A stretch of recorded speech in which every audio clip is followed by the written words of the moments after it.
merci à chacun d'eux pour le temps qui a été pris. Le travail n'a pas été superficiel, ça se voit et ça s'entend. C'est un travail sérieux de lecture, d'appréhension du message, d'analyse, pour une restitution aussi plus intéressante que cette. Merci pour vos d'autres appréciations respectives,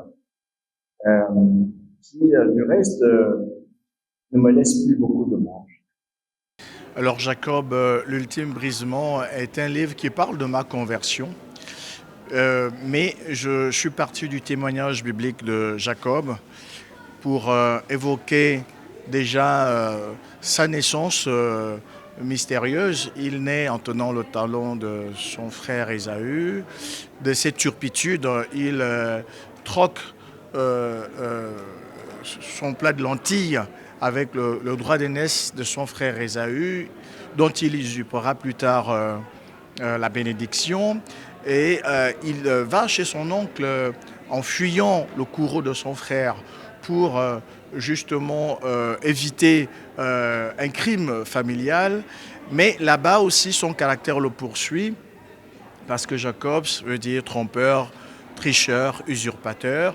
Et il jouera malin, malin demi avec Laban, son oncle, qui deviendra son beau-père et qui fera de lui un polygame malgré lui. Et par la suite, Dieu va le saisir dans cet élan en lui demandant de repartir sur ses terres natales. Et le Seigneur le visite en chemin au chapitre 32 du livre de la Genèse. L'on voit un homme qui lutte avec Dieu et que Dieu questionne. Qui es-tu ? Il répond Jacob.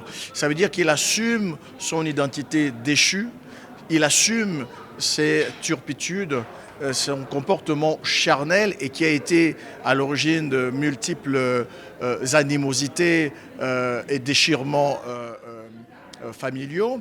Il assume cela et il dit à Dieu, je veux que tu me bénisses. Et Dieu brise l'emboîture de sa hanche, il devient infirme et il lui donne un nom nouveau. Il lui dit, tu ne seras plus appelé Jacob, mais Israël. Et à partir de là, cet homme va connaître un tournant important de sa vie qui va l'amener déjà à se prosterner cette fois devant son frère Ésaü. Et par la suite, il va vivre des séparations douloureuses et toutes les fois qu'il cherchera de nouveau à s'accrocher à quelque chose, Dieu le lui prendra d'une manière ou d'une autre. C'est ainsi que Joseph se rendra en Égypte.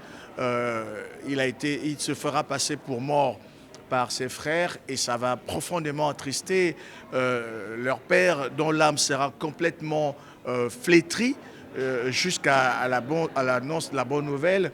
Et par la suite, Benjamin devra partir en Égypte parce que pour faire face à la famine, Jacob avait envoyé ses enfants chercher des vivres en Égypte et le gouverneur de l'Égypte, son fils, dont il ne s'était plus informé de l'existence, demandera de ramener vers lui Benjamin. Et c'était cela l'ultime brisement de Jacob. Alors ce que nous voudrions montrer, il y a plusieurs leçons de vie. Il y a plusieurs leçons. La première leçon, c'est que l'homme qui vit selon lui ne pourra jamais accomplir le plan de Dieu pour sa vie.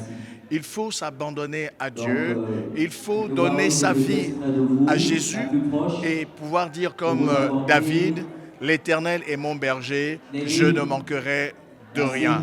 Voilà ce que nous avons voulu partager au travers de cet ouvrage qui traite également des questions de famille, de préférence entre les enfants qui créent des divisions et des blessures atroces au sein des familles. Mais quand la grâce de Dieu affecte une famille, elle la restaure aussi.